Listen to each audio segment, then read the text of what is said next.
Hello and welcome to another episode of I Will Hold Space for Your Darkness, a First Responder Mental Health Podcast. I'm your host, Erin Jane, and today I am joined by a veteran and former law enforcement officer and peace support specialist named Steve Powers. Steve served in the US Marine Corps for 4 years, where he held positions in security forces and as a squad leader in the 3rd Battalion. He served as a correctional officer for 4 years with the Charles County Sheriff's Office in Maryland before transitioning to the Charlotte-Mecklenburg Police Department, where he spent the next 22 years of his career. Since retiring in November 2021, Steve has spent his time heavily involved in peer support, crisis intervention teams focusing on vicarious trauma and officer wellness. In 2009, he also founded the organization #BuddyCheck, which is a 501c3, and its purpose is to assist first responders and spouses with the impact of trauma through awareness and education after experiencing some of his own share of trauma exposure and mental health challenges over his 30 years of service. So after that delicious mouthful, hello, Steve. Thanks for joining us. Hey, Erin, how are you? It's good to finally be on. I know, this is wonderful. Thank you for taking the time to come and join me today. So I guess we'll sort of just barrel into it and maybe take you all the way back to the beginning. What made you want to enlist and join the Marines? I can't pinpoint the exact instant or whatever, but there was a couple things that happened to me as a child and as a toddler and a young adult that sort of led me into that helper profession. Obviously, for law enforcement and here in the United States, you have to be 21. College was never anything at the time that I was very interested in. So obviously, the military seemed like the good route to go. Plus, that would hopefully prepare me for that career in law enforcement that I looked at. So I joined the Marine Corps when I was 17 years old. My mom had to sign the papers because I wasn't old enough. So, obviously it was something I always wanted to do, but again, because I was underage, my mom made me go talk to all the branches before she would sign the paperwork. I saw this wonderful recruiting video for the Marine Corps. It was called Warriors of the Sea, and I was basically just hooked after that. All that good high-speed, low drag, cool stuff that you only got to do every once in a while. It sounds like fun. So it sounds like you were kind of seeking something that gave you like that, I guess, like certain level of like discipline that you believed would then kind of like serve you really well going to like a law enforcement career. And purpose, looking for that purpose, looking for those, that discipline, that skill. Again, I was still a very young adult at that point. So yeah, I definitely needed some maturing. I needed some growing up, and I thought the Marine Corps would be able to provide me that stable environment to learn and to grow. And what was your experience like in it? From my research, I think we were stationed out, is it in Hawaii? I was stationed in Hawaii, so kind of a hard station to really that sounds very challenging for you. Yeah, and the funny thing was when I found out I was getting stationed out there, I was actually disappointed because I was supposed to be going to Virginia, which was near where my girlfriend, who eventually became my fiance and my wife, lived in Maryland. So I was like, I'm going to be close to home. So when I found out I was going to Hawaii, me and her both were kind of like, what the, damn, I can't believe we're going to, I got to go all the way out there. Little did I know, it's Hawaii. So really, are we really able to complain about going to Hawaii? You shouldn't put it that way. And I didn't. In the beginning, it was a little, like I said, a little like son of a gun. But then once I sort of thought it out and sort of looked at the larger picture, I realized there's worse places to go, like, Jacksonville, North Carolina, per se. And you, So went out there, did security forces for a number of years, which we did the security for the refueling and defueling of the nuclear subs. And we also did the security for where all the admirals and commanding generals lived and worked. And it's almost like a subsection of the NSA facility. It's called the CISM. It's where the whole Pacific Fleet is commanded from. So we did the security for that too while subs were in that port. sounds pretty cool. Yeah, Had yeah. some good times. And so did you spend 4 years out there? About a little over 3 years by Oh, the yeah. time I went through all my schooling and all Okay. that stuff. So And was yeah. it when you signed up at that point, it was like the 4-year commitment? Yes. Yeah. I signed up Mhm. for the 4 year commitment. Sort of again with that long term picture to where I would get out at age 22 and then I would be able to transfer into a law Yeah. enforcement And career you at that were point. like were you content to sort of walk away after your 4 years? You're like, I'm good. Mm. Torn. I was torn. Obviously I made a lot of friendships, a lot of connections. A lot of them are still strong to this day. For those guys I served with, I'm sure you can relate to, some of Mm-hmm. the people you worked with. Um, but it was sort of Yeah. part of the plan. By that point, I was married. My wife was pregnant, so I little did I know that I thought policing was going to be a little bit easier on the family. I As far as know being those around more, to not be being young and naive and 22 when we think those things. yes, to not be deployed for a year at a time and stuff like that. So I just thought it was sort of the next step Yep. in the Yeah. linear process No, that I had and it planned makes out for sense. myself. But Steve and I have sort of spoken offline a little bit, and now your love for Hawaii just makes so much sense to me. I mean, besides the fact it's Hawaii, like now knowing how that you spent time out there, like no wonder you love it so much. Yeah, it took me and my wife about 18 years, I think, to get back.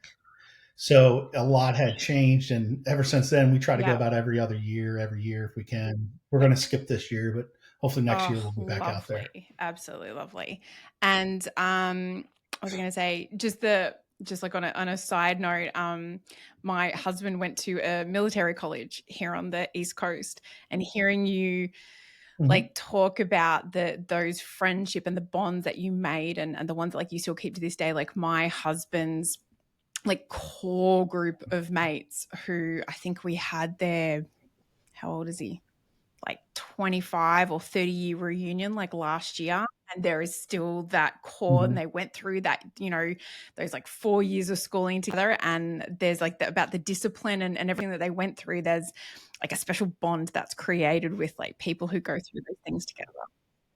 Yeah, when you go through things that suck, or you go through things that are good, you build those bonds. And it's funny. We can go Yeah, years without seeing or talking to one another. The second we pick up the phone, or the second we happen to back together, it's like we're 19, I've 20, I've 21 years vividly old all over witnessed that. again. Yes. Yes, yes.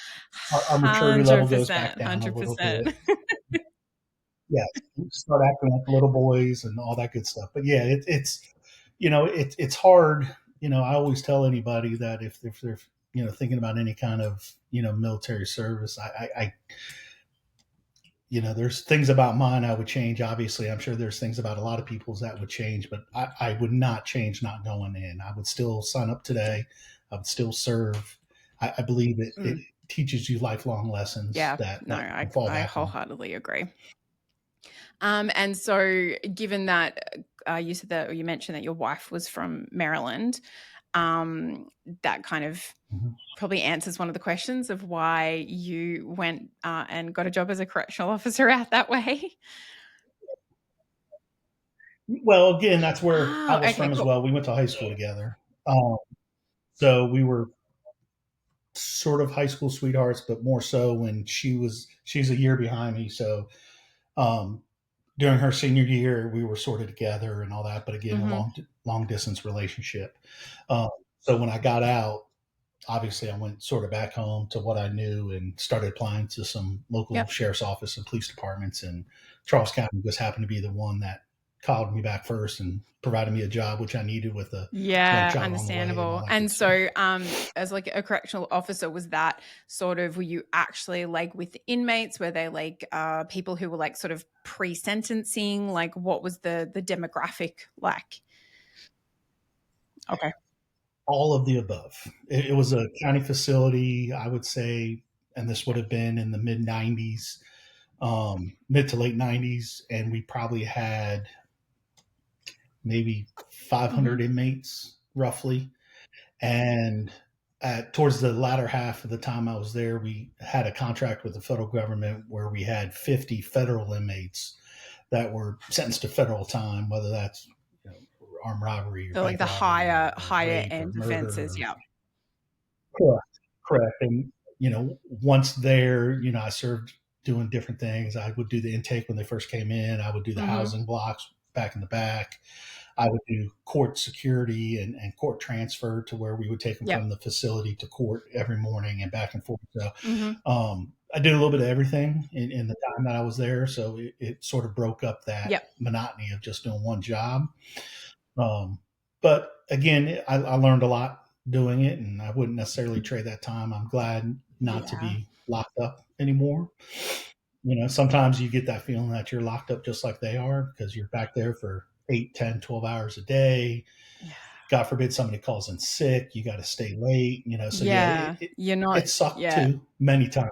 But again, I formed friendships and bonds with a lot of people that, again, still Yeah, to you're not today, I can you're not the talk first to. person who I've interviewed who has worked as a correctional officer, and that is exactly the same thing that he said. He's like, you feel like you're doing time with them. Like it's Yes. Yeah, and I have all the, having done it now, I have all the respect for the people that do it for, 5, 10, 15, 20, 25 years, because I don't think I would have been able to. I just don't think I would have been able to do that for that long length of time. Again, you're locked up what they are. You can't, it's a different world back there. Once those sort of gates shut and you're back there with the inmates or whatever the facility happens to call them nowadays, residents or whatever. Sorry, It's you might have had my um audible eye roll. yeah, it, people call it a zoo, and it can be zoo like Yeah, we environment. That's for sure. certain police stations I worked for back home, when you're in uniform, if you had cells, part of like the duties that you would do, and it's a completely different environment, and it's interesting, the population that you're dealing It with, is. and then It is. having to interact with them, like feed them, and all those kind of like daily necessity things, because obviously they do deserve to be treated appropriately, but sometimes you were just like, it was normally the smells for me. It was a bit like,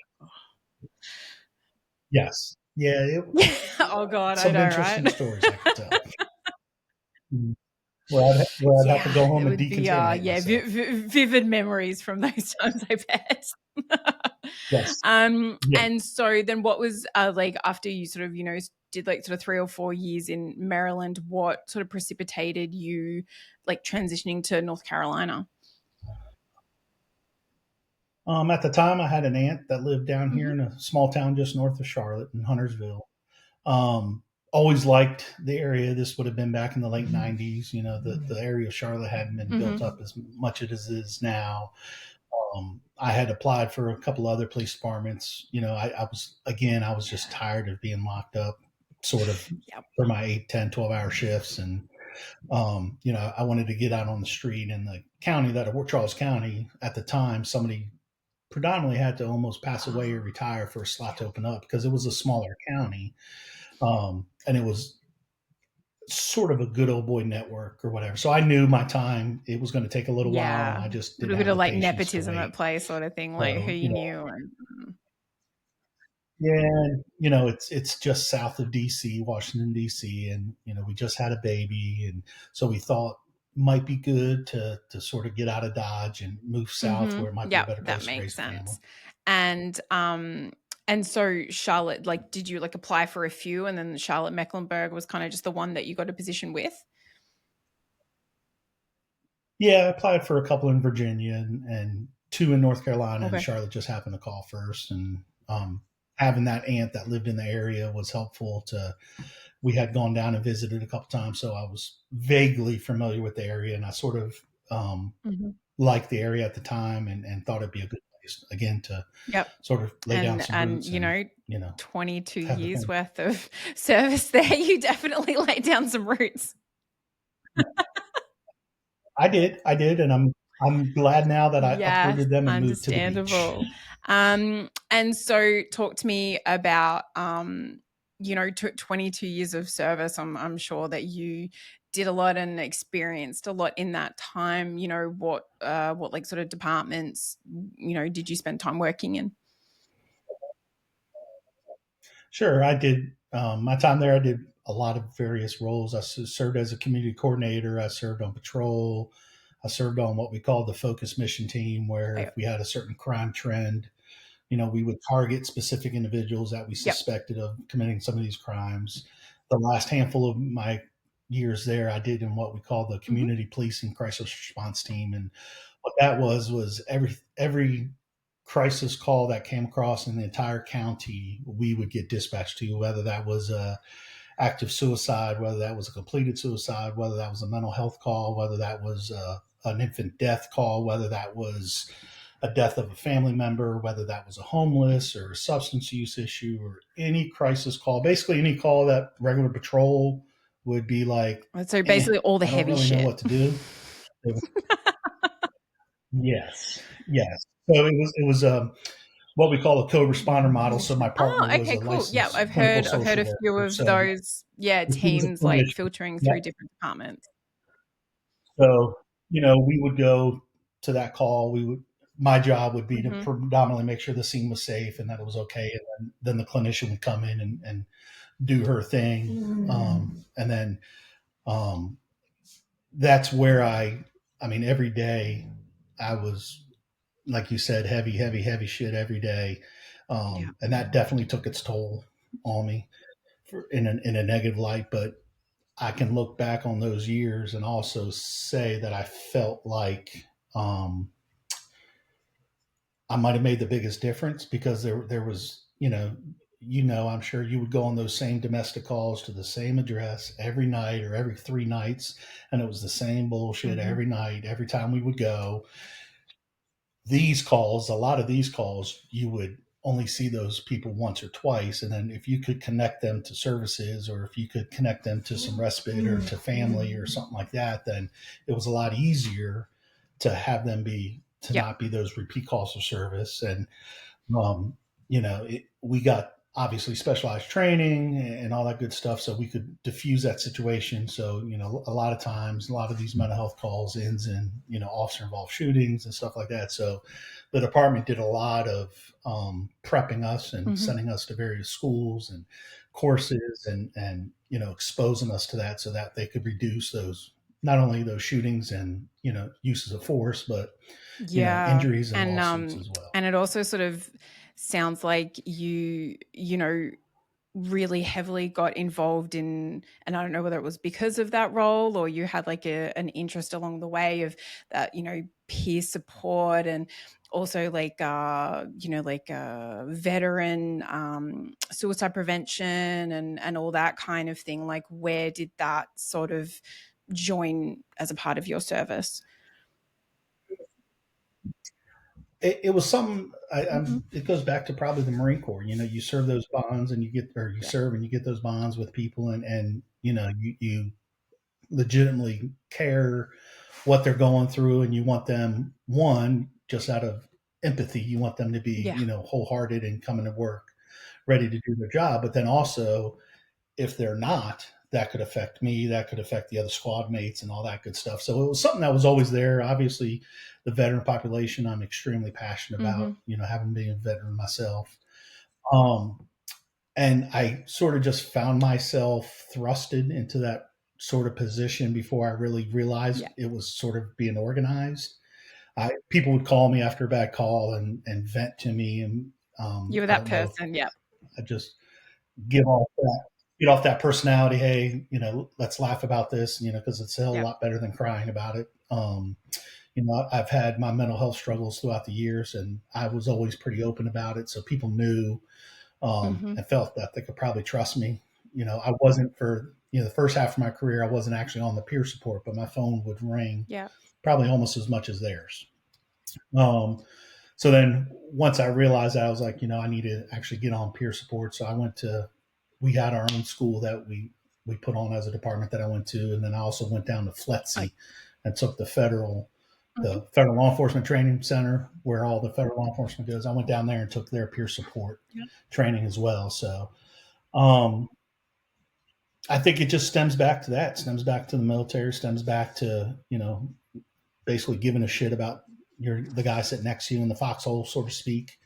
And, having, again, having struggled myself, I can definitely relate and have that empathy to be able to Yep. sort of No, walk that that that journey makes with them. total sense, and it's sort of, uh, it's not necessarily a focus of many police departments. So it sounds very encouraging that it was like, yeah, go do this course or go do that course, or establish, that kind of thing to in order to help yourself and help your fellow troops. Mm-hmm. Yeah, and I think more Mm-hmm. departments are getting better at it. Nowadays it's definitely coming more to the Yep. forefront than it once was. Obviously, there's tons of departments that have it locked down and they're doing Yeah. wonderful, and there's departments that are definitely lacking. But I think all of them, at Yeah. least, hopefully, it's at least on their radar. And if it's not a organized thing through the department, maybe I used to call it the I underground mental kind of health like that. network. Yeah. If it's not organized, hopefully there's this underground movement where there's a handful of Mm-hmm. people that have seen or done some things that the other officers or deputies or correctional Yeah. officers or firefighters can reach out to and Yeah. sort of bounce No, those things and that off them. that that definitely makes sense. And sort of, I guess, what you're saying, it kind of sounds like it's like you're saying, the empathy and the compassion and the care for, you know, the guy or girl, like working beside you, or like, use the analogy in the foxhole. Was it like a mixture of that and then some of your own sort of personal struggles that really created that passion and that drive in you? Because a lot of people, especially going to work and doing everything that you do, you, your bucket might get full and you kind of go, I don't have the capacity for that. And it Yes. sounds like you had so much capacity. Well, in an unhealthy way, my bucket was full, but I kept doing it anyway because we all know it's sometimes easier to focus on Yeah. somebody else and help them with their journey Yeah. than Yeah. to take that serious look at yourself and your own struggles. I am. You know, Look at it's, the it's a shiny wonderful thing over trauma here. response to just stay busy. Yeah, to stay busy so you don't have to focus on your own shit, focus on somebody else's. You can help them. It's a lot easier to give advice than to I hear know. it and to follow it up yourself. But yeah, it was definitely a mix of Yeah. my own experience plus Mm-hmm. just Yeah. that empathy care. Somebody the I've attempted to in my life twice. After the first one, there was a good friend that I served in the Marine Corps with that was a police officer out in Washington State, and he was there for me. So I think it really took it definitely Mm-hmm. got stronger for me at that point. I Yeah. felt like I sort of had to pay it forward Yeah. because he was there for me. So If you're comfortable, talking about it, Steve, like, where were you at in your career and family life to, find yourself in that place of such strong suicidal ideation? just a very, I know it sounds common, but just a very, very dark place. I couldn't see any joy. I had three children. I had a beautiful wife that loved me, and I just nothing to Yeah. me brought me joy. And it was definitely because I would just kind of keep piling the trauma on and dealing with it in unhealthy ways. Um, definitely um, got me to that point where I just thought, again, everybody says it, I was just tired of the pain. I was tired of the darkness. I saw no way out. I saw no light at the end of the tunnel. Um, and I couldn't have been more wrong. Again, my bucket was already Yeah. full with my loved ones and my family and all that, but I just couldn't see it. I just couldn't, open my eyes. I always sort of tell people it was almost like trying to look through a cloudy glass of Yeah. some kind of beverage instead of like seeing under the water clear. Just was not clear. Everything was clouded. Everything was dark. Um, and then just those calls for service that made it worse. Being a parent, not that all calls don't bother Yeah. me, but especially ones with children, seem to hurt the worst. And I'm sure most people feel that way, even maybe non-parents, but, um, and not dealing with those calls, for years, my wife would urge me to go to therapy and urge me to talk to people. And I couldn't gaslight her or dismiss her quick enough. And I probably wouldn't be where I am today Yeah. if I didn't sort of take that journey. So I'm happy where I am today, but that journey, I sort of Yeah. wish I could have taken a different Yeah. route, but That still sort of got to where I am. post-traumatic growth like You know, cycle. yes, yes. That post traumatic growth is amazing, and obviously, I'm here to say it, Mm-hmm. it works. It's there. You can do it. Um, but to have that post traumatic stress injury or disorder, depending on Yeah. what line you come from, sucks. That part sucks, Mm-hmm. but the growth from it is amazing. You can not only live, but you can Yeah. thrive Yeah. post traumatic, post that Absolutely. traumatic Thank you for sharing that. I know that can't be a happy time of your life. That is, thrilling to speak about. No, no, but again, Mm-hmm. it's a journey, Yeah. and it's all life is about that Mm-hmm. journey. It's not always about the Yep. destination. It's about the journey, and I learned a lot about myself. I learned I a bet. lot about my wife. She was 100% committed. She was the rock that many times, that I was trying to break, and she just was solid, and Yeah. I That's couldn't thank her incredible. enough. And so you said that you had a really good friend from the Marine Corps who was also in law enforcement who sort of helped you after that Hmm. point. So I think we've had a lot of guests on here who have had that suicidal ideation, and many have made attempts similar to yours. Or maybe even people who've thought about it and have found themselves in similar situations.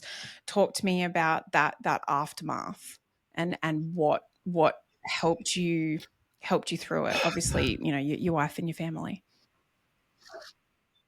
Yeah, my wife, my family, my buddy, and after the first attempt, I did just enough work to get to where I thought I was sort of healthy. I didn't really get to the good, deep down, therapeutic Mm-hmm. work to fix some things. I did just enough on the surface to make me think I was better, which Mm-hmm. unfortunately led to the second attempt. Um, so it truly wasn't until after the second attempt that, again, I Yeah. was just tired of living in that darkness. I was just tired, exhausted, physically, mentally, emotionally. And I basically told myself, if I don't change my life, if I don't find some way to, and I don't want to say I was broken, but some way to sort of Yeah. fix what was not right, Yeah. um, I was going to do it. It was just a matter of Okay. time before I would actually complete it. And having done the job for so long and seeing that damage that does, I just didn't want to push that onto my children. I didn't want to do that to my wife. Obviously, I want to see my kids have babies and be a grandfather, which I am now. So all that stuff I wanted to. Mm-hmm. So that was sort of that motivation. And then some hard loving from my friend from the Marine Corps. He's typical Marine Corps fashion. He didn't baby me. He didn't, he didn't weigh it with an ounce of sugar when he would propose things to me. He got Yeah. into my ass, which is exactly what I Gave you the kick needed. up the ass that you needed. Yes, many kicks um, up the ass. and you don't You know, obviously have to give an exact date or timeline or anything like that, but are you comfortable sharing sort of a relative like time period of when that occurred? yeah. The second time would have happened in right Okay. around 19 or 20. 2019, 2020 time frame towards Okay. the end of my career. Um, you look back and you see the passive ideation. I don't want to say attempts, but I Yeah. stopped No wearing my bulletproof vest at seatbelt, all that work. kind of thing. I stopped. I stopped wearing my seatbelt. I would cancel my backup on dangerous calls. All those Mm-hmm. classic telltale signs that at the time, I wasn't really putting Yeah. together into that big picture. Um, so I would definitely say the no vest, no seatbelt, canceling backup probably would have started Yeah. around 2016, 2017. I did not, I still had that appearance of I didn't want to be weak. I didn't want that stigma.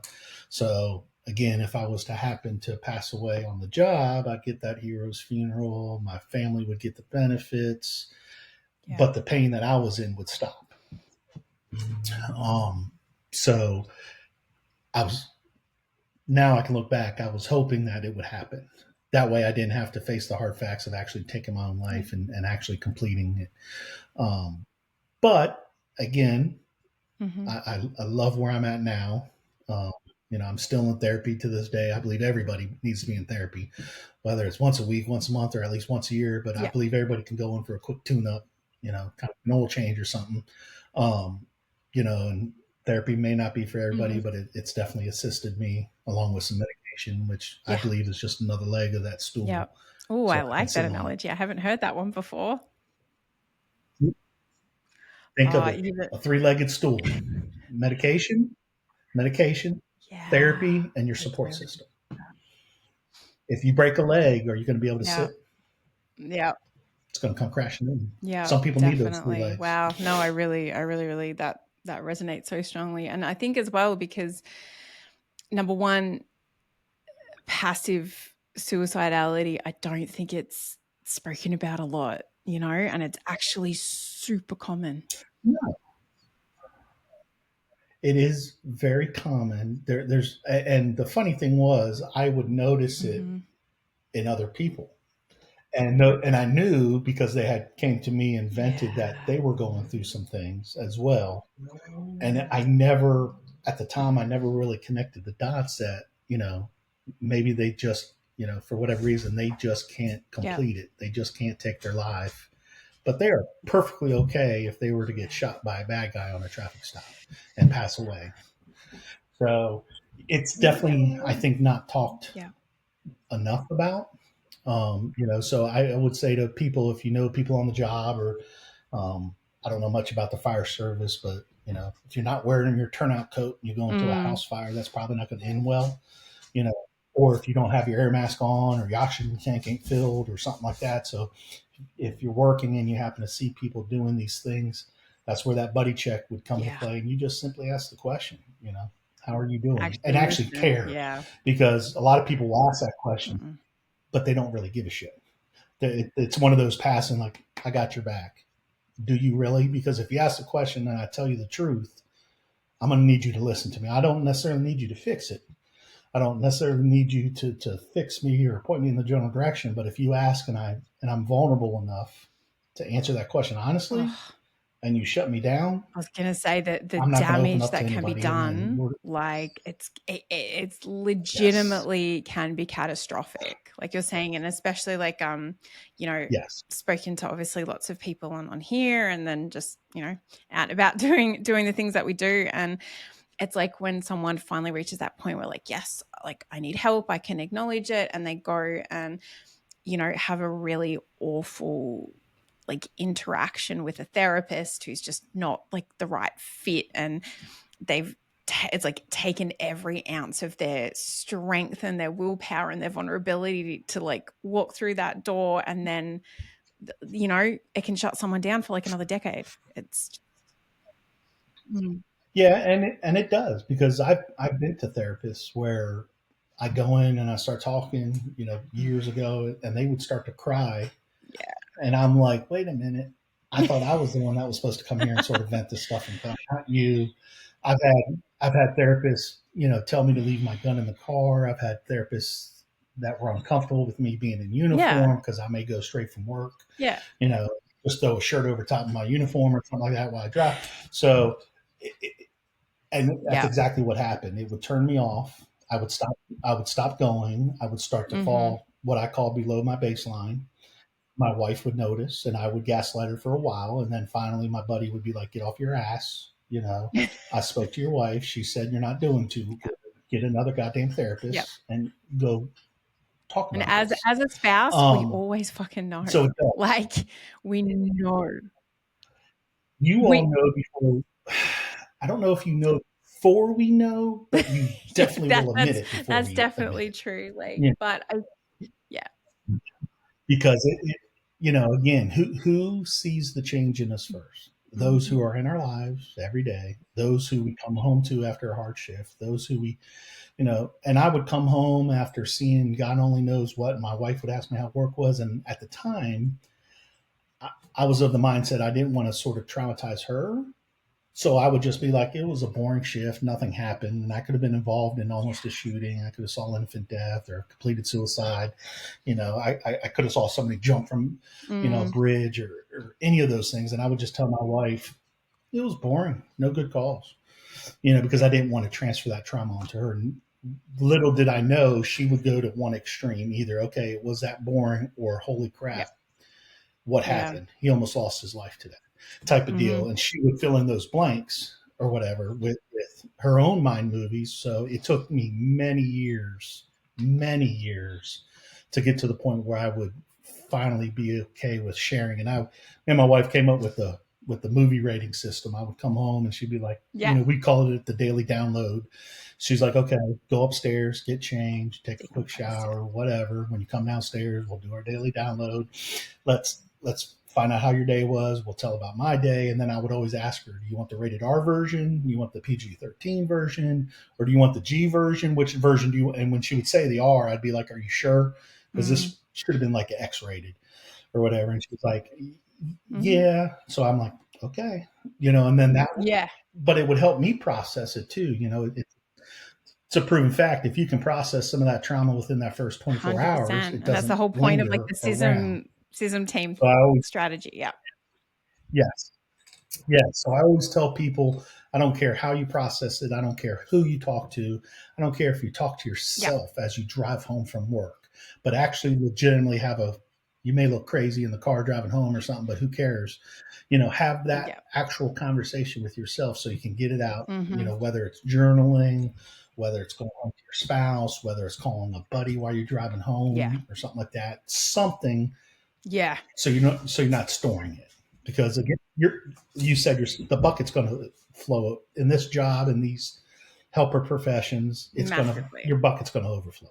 It's not if. It's not if, it's when. It's going to happen, and it's just how are we adapt to get that post-traumatic growth? How adapt are we to sort of bounce back in a shorter length of time than a longer length of time? Just like physical injuries, doing these jobs, you're going to get hurt. You're going to twist a knee, pull a shoulder, get in a physical altercation, get burnt, fall through stairs, whatever for firefighters. But you're going to get hurt physically, but you're also going to get hurt emotionally and psychologically. And we don't talk about that a lot. We don't sort of give it the respect that a physical injury sort of garners. Like, oh yeah, that person broke their hand or hurt this or hurt that in the middle of like a foot pursuit or this or that. And it's like, sometimes the psychological injury can be sustained for so much longer, and yet it's kind of just so easily dismissed.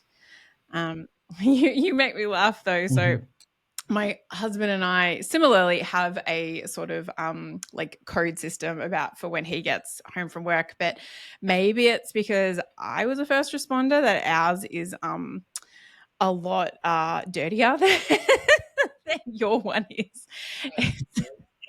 It's sure. like, and sure, that's part of it. My hubby, not much of a talker, and that's him. And even given what I do and the nature of, my empathy and compassion, all that kind of thing. And he knows it's there if he wants it and needs it, but he's not much of a talker. But like, he'll come home and I can kind of, clock little bits and pieces going on with him. And it's going to sound inappropriate, but that's okay. I don't mind sharing it.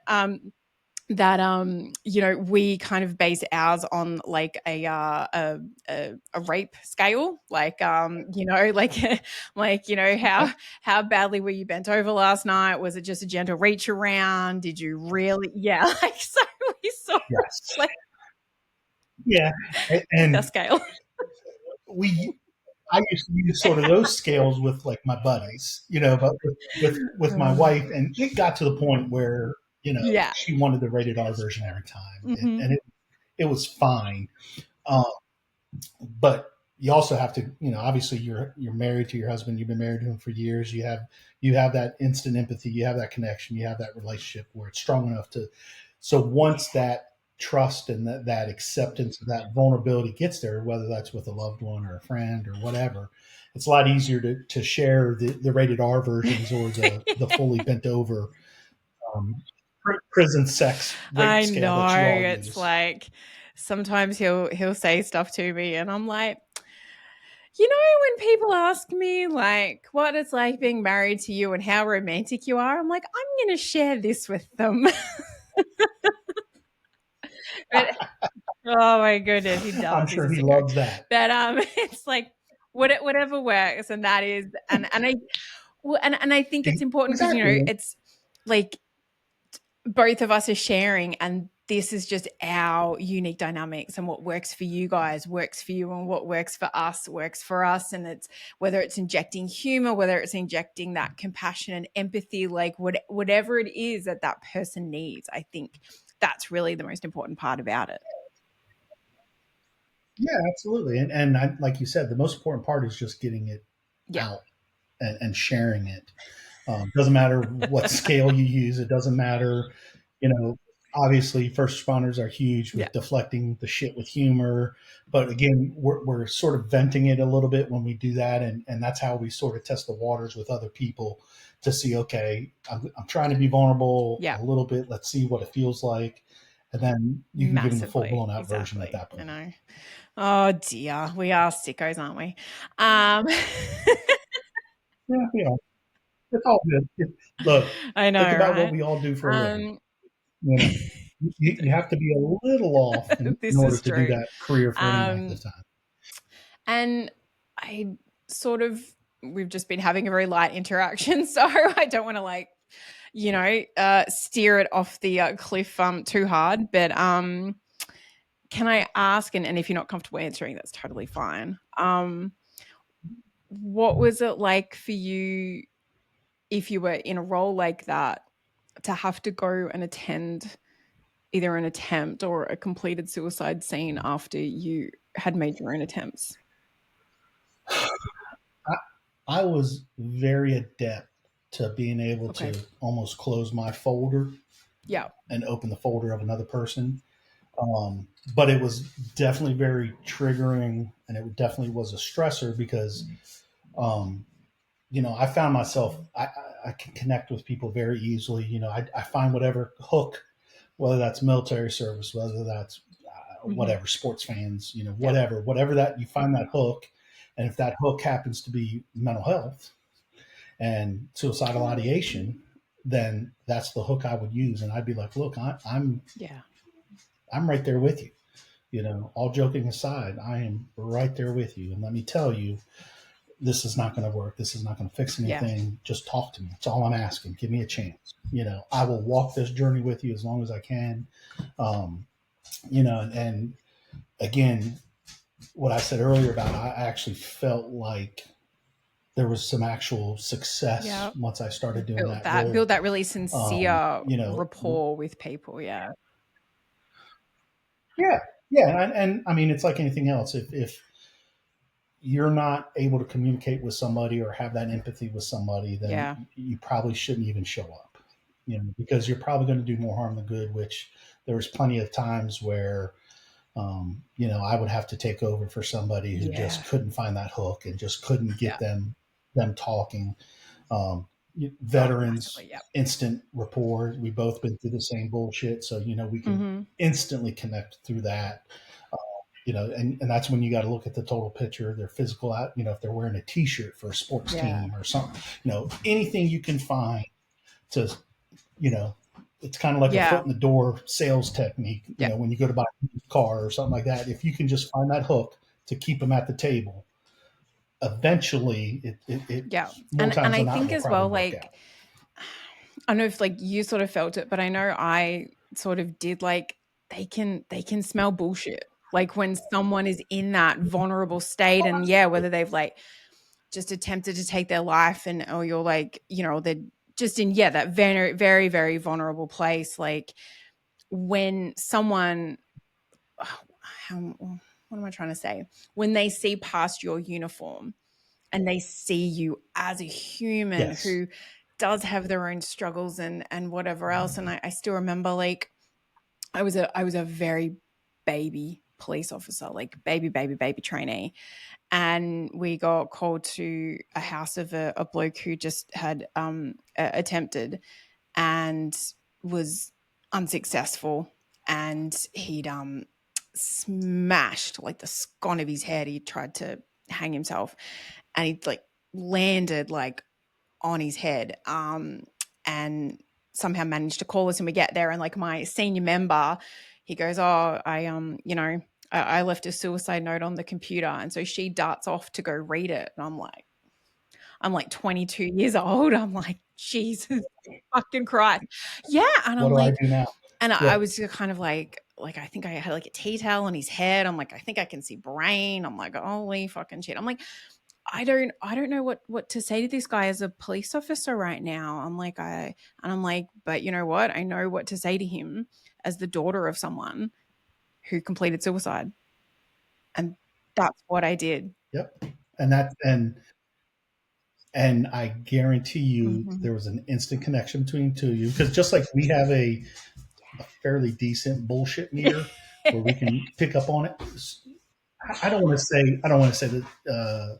How can we refer to the individuals that call 911? Yeah. A lot of them have it as well, and like you were saying, they can see through the bullshit. So I always would recommend and tell people, don't, if they say they're in the military, don't say you're in the military if you weren't, Yeah, because nah. they're going to be able to call you out on it.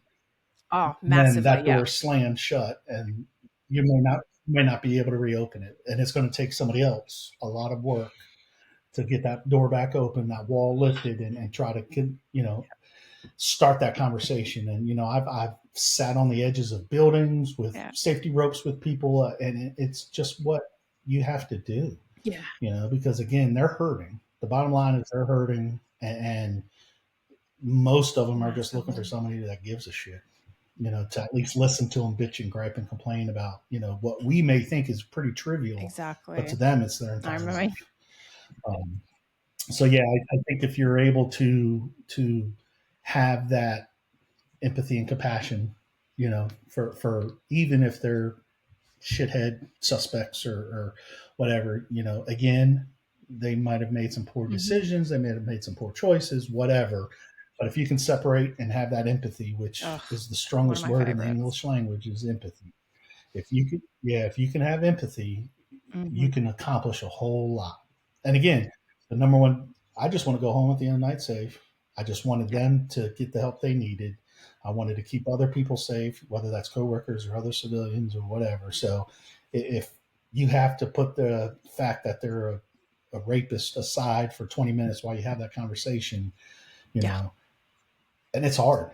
It can be very difficult, especially if you have a history with this person, if you know they're, serial abuser or whatever, to be able to put that aside and try to have a legitimate empathetic Yeah. conversation with them. No, It can be definitely. difficult. And I think like you said, like I think there's for most first responders, and I know sort of for me, there needs to be a healthy level of dissociation, like, because otherwise I don't think you can be good at your job. Otherwise you're just going to take everything on and you're going to drown, under the weight of it. Mhm. Um, And you're going to think it's all your responsibility. It's my responsibility to fix this. It's my can't help responsibility to help everyone. this person. And Yeah. boundaries have to be there. And I'm not going to lie to you. I still struggle with boundaries to this day. And it's something that I work with in therapy, trying to Mm-hmm. remember where my boundaries are supposed to be, and not to take on the Yeah. responsibility if it's truly not mine. And I think all first responders sort of have that, I don't know what you want to call it, that need to be in control of the situation, to take care of, to circle all the Mm, wagons and to figure out what's going on. And then they assume yeah. okay, it's now my responsibility to Yeah. fix it because you I called always, me I here always or kind of, well, whatever. my Like, husband always says he's a little more hardened than I am in many respects. And he's like, you're such a bleeding heart, Erin. He's like, not your responsibility. I'm like, oh, but, and he's like, yeah, but yeah, exactly. the Like, biggest oh, but, word, but. and he's, and, you know, and I've had to like, you know, even since like leaving the job, yeah, like you have to learn that you can't be everything to everyone, even if, you know, in your heart of hearts, you know, you really want to be, because you do, that empathy does make you feel like that person's pain, and equally, like, you know, their triumph that you want to like help them get to, but you got to be able to, you know, look after yourself. And yeah, and just remember that's like, you know, something like my hubby says, you know, firefighter, and often, you know, they get on the job and they're like, yeah, I can't wait to get a giant fire and this and that. And Eric and my husband, he's just like, fuck no. He's like, I'm so happy if there's no fires. He's just like, I want to, like, I've got my boys, Yeah. I've got, you know, my wife. He's like, I just want to fucking go home at the end of the day. He's like, Yeah. He just wants to sit in the lazy boy at the firehouse, eat chili, play with the dog, or just wash the like fire truck. direct to the others to wash the fire truck. Yeah, I forgot. Exactly. He's of rank. He can do that now. Oh my goodness. But what was I going to say? Oh, and so I wanted to ask, and you'd sort of mentioned earlier on that you had, you know, been somewhat open talking about some of like your struggles along your career. What education was there? Like you said that, you know, you signed up to the military when you were 17, and then obviously you spent 4 years there, 4 years in corrections before you joined the police department in North Carolina. Like, what was the mental health education conversation, anything like that, sort of through your time? I would I would say in the military it wasn't spoken about. Yeah. There was nothing, suck it up, don't Yep. be weak type of attitude. In corrections, when I went through the academy for all that stuff, nothing, you know, that guy's just, we used the 10 code, 1073. He's crazy. Crazy people are crazy people. Um, and then the beginning of my policing career in North Carolina, it was more so the same. It wasn't really spoken about. We didn't really get any kind of training or classes or awareness training or anything like that until probably halfway through. And then the state mandated that there were some changes. So we started having to take like mental health first aid and QPR, stuff like that. So again, I think generationally we're making that sort of turn to being more open to it, to being more adapt to learning about it. And then I, I'm a I'm just a sponge for like psychology Yeah. knowledge and why the brain does what it does. And so I used to love riding with my partner because Oh my again they were goodness. a clinical Yes. social worker, clinician.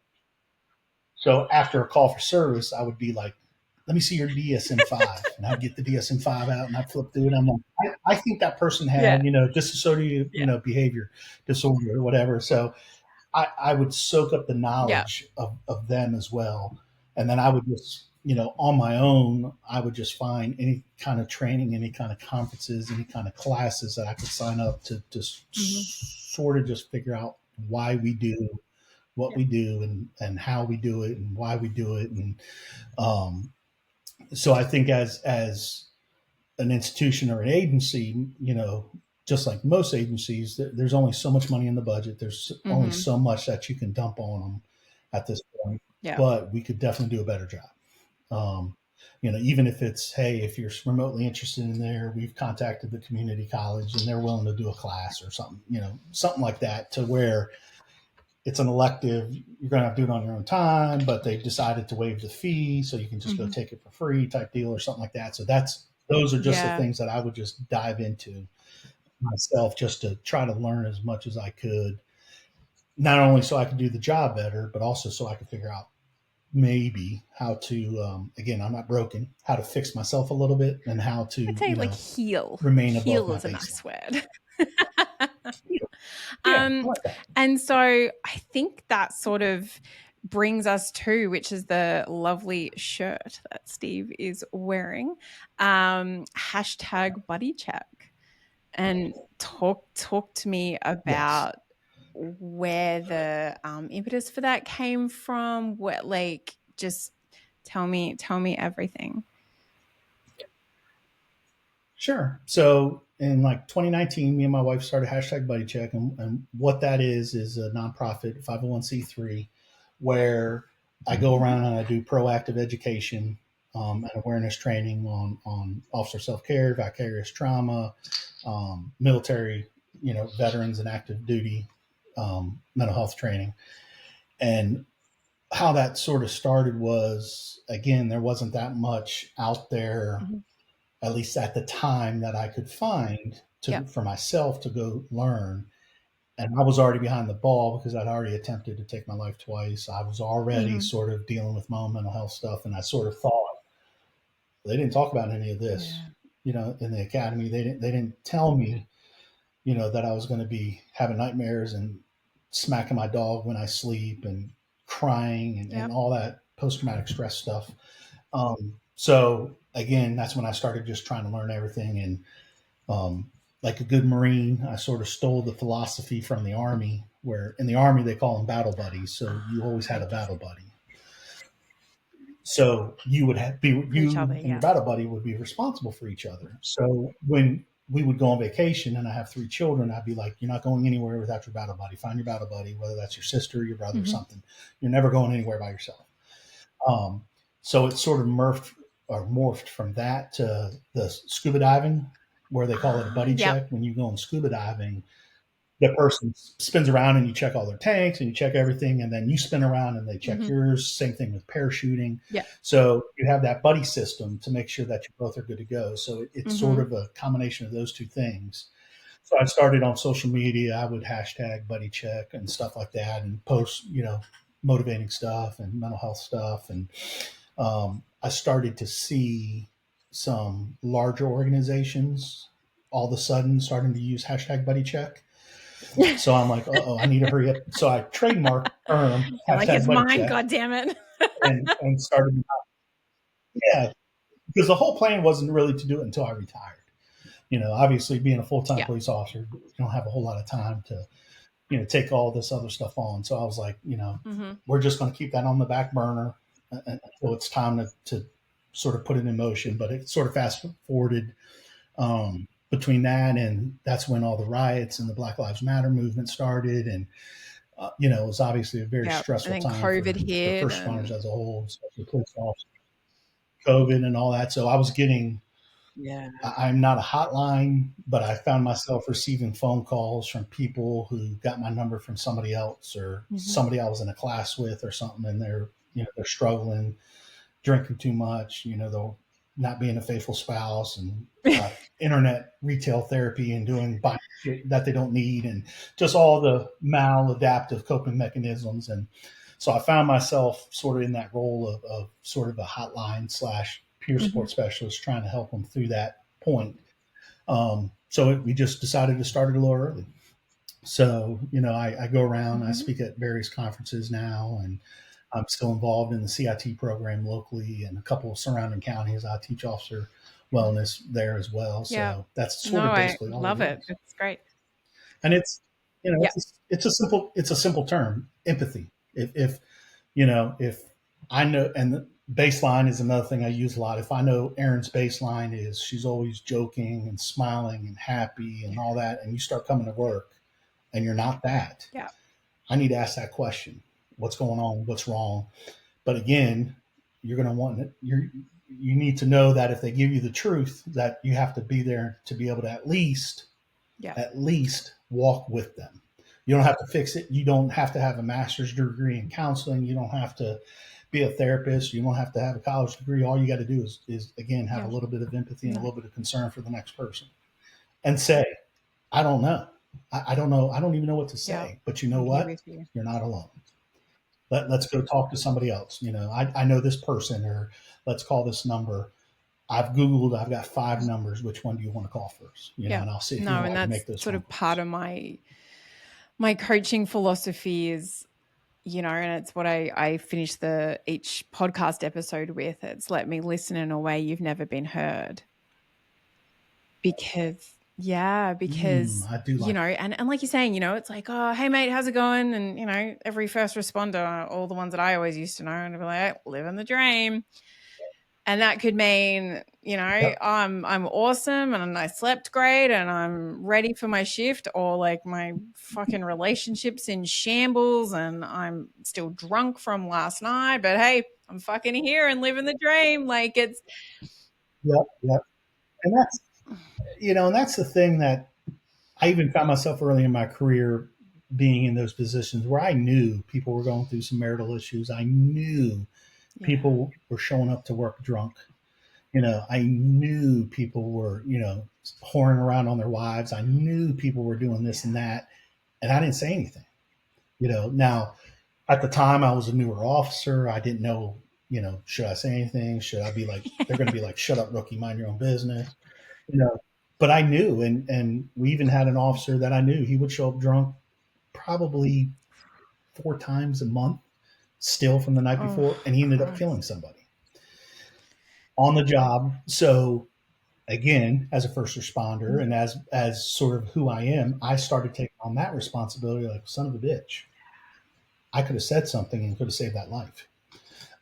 So it's hard, but No. it's not hard to ask the question. How are you doing? How are you? Simple. How are you? And be prepared. Again, I've said it like broken. Just be prepared for the answer, because people want to ask those questions. Yeah, well, because I think as well, there's like that sense of responsibility if someone does share it with you. But like I talk about with my coaching, it's like I think that there is great power in just, and name of the podcast, like holding space for someone and just feeling listened to and being given that space, and whether it's to rant or vent or you're after advice or whatever it is. But I actually think that a lot of the time we have the answers to all of the questions or all of our problems inside of us, but you either don't have anyone listening to you adequately or you don't have someone asking the right questions. And I agree. And I think if more people were less afraid to ask that question, because again, people don't always want that answer, or they're scared. How are you doing, Erin? And Erin says, I'm not doing good. My husband left me. My dog is dead. My truck broke down like a country song.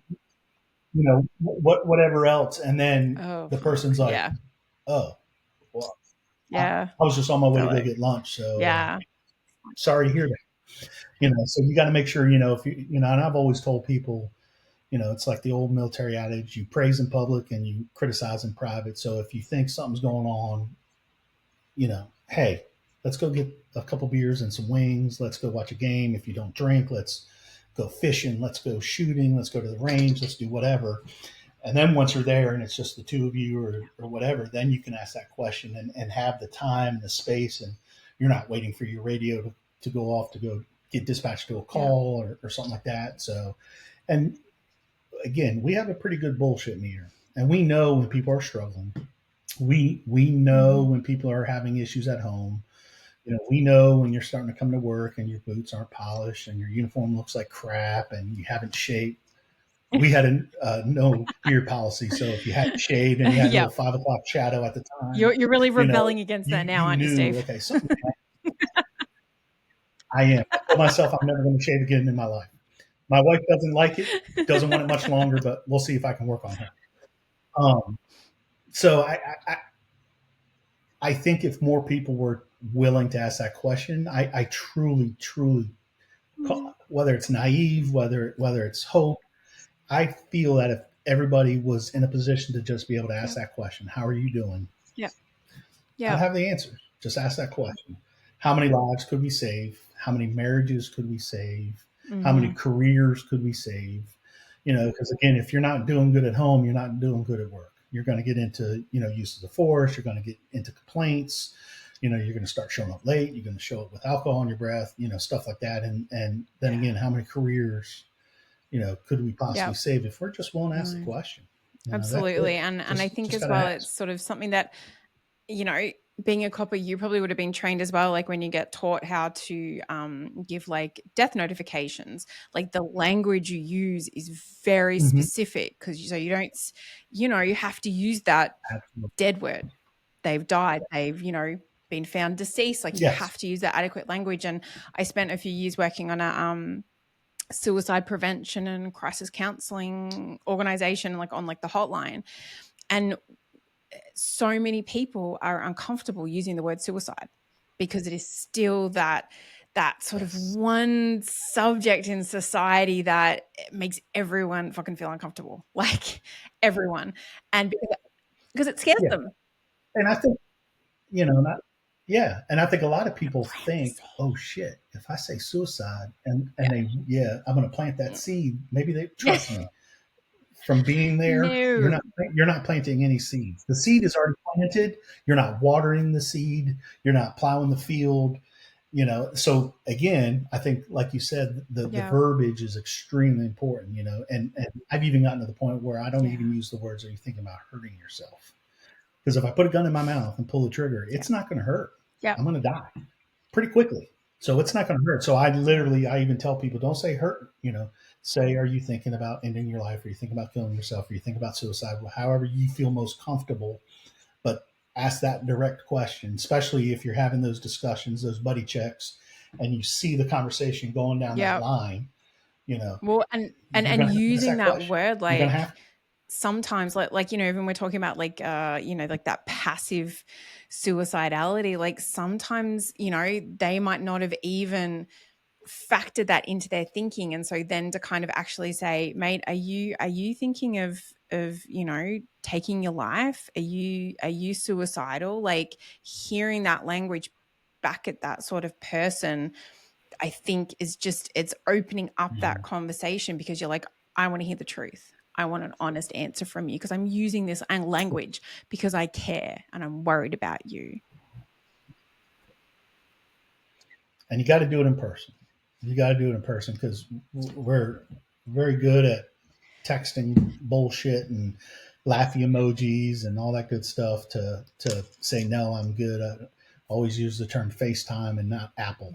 The actual FaceTime. Get in front of them, ask them again, let's go get a beer. Let's go get a soda. Let's go get a coffee. Let's go fishing. Let's go to the park. Let's whatever their passion may be.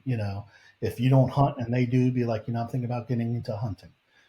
Would you mind taking me out tomorrow and just sort of show me what you look for in the dirt for tracks or whatever it is? And then once you're out there and they're in their comfort zone, it's a lot easier to have those conversations. And so you were saying that with hashtag BuddyCheck. And so Steve and I just came across each other on social media, like just because, we're in the sort of same first responder mental health realm. And I think you mentioned sort of that, you go around and you give talks about like officer wellness and all that kind of thing. And obviously the organization that you created is a 501c3. Is there a way for, like, do you have a website? Is there a way for people to be able to offer donations? Where does that money go towards? Like, tell me a little bit about that. Yes. My website is #BuddyCheck.com. I'm on Facebook, hashtag, you actually got to spell it out, BuddyCheck. Same thing on Instagram, TikTok, even though I'm not very active on TikTok. I will put all of this in the show notes. Eludes me, so I have to sometimes have my kids help me with the social media stuff because I'm kind of old school. You're on social media. That's pretty good. When people, so when people make a donation, obviously, I'm not a paid person through my organization or anything like that. So it all goes to either travel expenses or anything like that to get to the next conference, or I have a couple items of swag that I will give away for small donations, like bracelets and poker chips. And can people purchase swag too? Ooh, I like that. #BuddyCheck. It's like those Till Valhalla bracelets. It's a metal bracelet. Um, Yep. They can reach out to me through my website. They can send me an email. It's #BuddyCheck at and gmail.com. so if people were Um, interested in you having know, you come through and social media. speak at their organization or their department or anything like that, like, is there, like, do you sort of stay on the East Coast? Do you travel far and wide? No, I travel far and wide, and again, wherever Mm-hmm. somebody will have me, it's where I'm going to show up. And it's, again, I don't get paid for any of it. Everything Yeah. goes to travel expenses or lodging. Um, Normally, I try to, depending on how large of a conference or something like that, if they're willing to, Mm-hmm. get my hotel Yeah. room fee No, or that, something for me, then that's great. But money is yeah. never going to be a reason I Nice. don't go. I like that. And so No. you say you have swag. Like, can people purchase swag on your website too? Cool. Yes. Yeah, they can, contact me Mm-hmm. through my website, contact me through social media, and I can Nice. explain all I'm that gonna stuff have to to them go too. check them out, Steve. Yes, please do. um, and I think we've almost probably covered everything. Do you have any presentations coming Okay. up that you want to promote or anything like that? Yes, I will be going to Alabama in August for the North It's gonna be Alabama hot. Officer Wellness Conference. Oof. I know. Never been We have never been family to there. It's Alabama. nice. Um, Yeah. Really? Ugh, okay. I will be in Nashville in October for the Tennessee Suicide Amazing. Prevention Yep. Network conference. I submitted a proposal for the CIT International Conference Mm-hmm. in August, but I Okay. haven't heard back yet Where's that one on being that held? one. And then, I don't Okay. remember. It's somewhere on the West Coast, so I'm not sure. But when I normally get selected, I normally post it on social media and Yeah. try to Awesome. get more people to come. And then obviously I do CIT presentations for some of the Mm-hmm. counties locally about Nice. once a All right. month. Well, thank you for everything that you've shared today. I really appreciate not only everything that you're doing, but your honesty in sharing your own struggles, and I think your incredible authenticity would just come through in the presentations you do because of your own struggles and the way that you're able to share that with everyone. So thank you for your honesty. Mm-hmm. Thank you. No, I it's been appreciate that. awesome. Thank you for having I me on. normally finish these podcasts off by asking our guests 2 questions. And so obviously the name of the podcast is Okay. I Will Hold Space for Your Darkness. And, that relates to the darkness that we see and we experience as a result of, being first responders.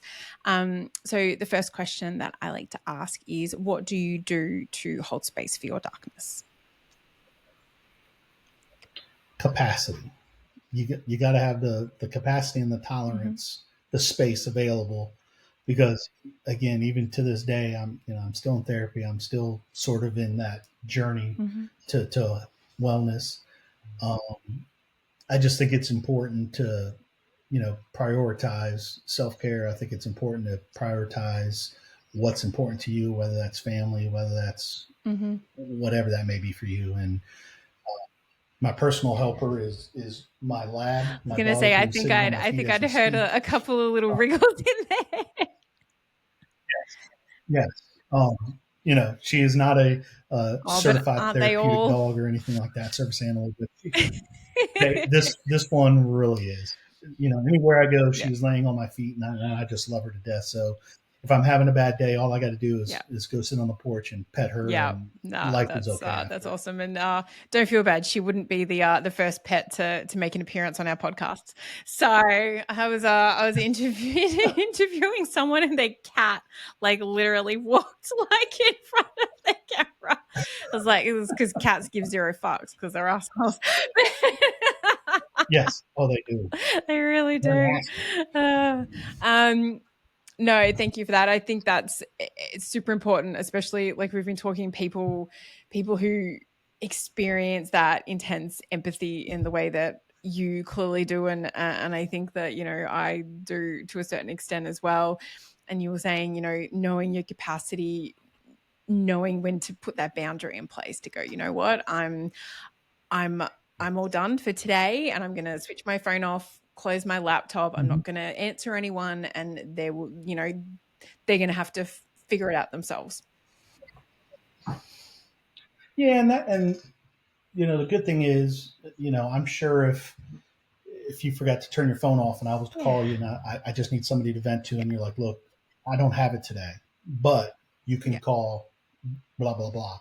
Again, it's that underground mental health network that the longer you do this, the more people you get to meet. When you're Mm-hmm. traveling and going to speaking engagements, and you get that circle far and wide. If you get a phone call from somebody in such state, and you're like, you know what, I have a buddy that I met 6 months Mm-hmm. ago. Let me give you his number. If he Yeah. doesn't answer, then please just call me back, and I'll either find somebody else or I'll just jump on that grenade with you. But it's important to and my therapist would Yes, appreciate that. it It's is. important to have boundaries, and it's important Mm-hmm. to stick to those 100%. I only boundaries. learnt about boundaries in the last couple of years, and wow, wouldn't my life have been a little bit different had I known about them earlier. And hey, now you know that you have a resource a little bit further north up in Boston. Yes, ma'am. Anytime, I'll give you my number and Absolutely. you can pass it on to anyone in need anytime. Yeah. Outstanding. And Thank you. the second question that we ask is, and what can someone do, whether that's a friend, a spouse, anyone who is going to offer support and support you in holding space for that darkness? I think just understanding that sometimes I need space. Sometimes I need your space to hold my darkness as well. Whether you transfer that just for a little period of time, or whether you transfer that in a conversation, Mm-hmm. trying to vent it so you're not holding it. Um, I think it all comes down to just communication, relationships. If you're able to have those people in your support circle that you can rely on when your own capacity is now shut Mm-hmm. down, your window of tolerance is shut, what do I do now? Well, I can call these people, or I can talk to my wife, or I can go outside with the dog. I can, whatever works for you, whether it's go work out, whether it's, do woodworking, or whatever your passion is, or your hobbies, you definitely got to Yeah. make sure you No, stay that true to makes them. so much sense. All right. Well, thank you again, Steve, for your time. I really appreciate it. Like I said, I will put all of hashtag BuddyCheck's details, contact information, social media, names, all that sort of stuff. Put that in the show notes. So if anyone wants to get in touch with Steve, and alternatively give him a follow on all of the socials, because he posts some great informative stuff, and it's I think it'd be helpful to anyone in our community. All right, cheers. All Awesome. right, Thank you, man. we will finish it up there. This has been another episode of I Will Hold Space for Your Darkness, a first responder mental health podcast. I've been your host, Erin Jane, and as always, let me listen in a way you've never been heard. Cheers.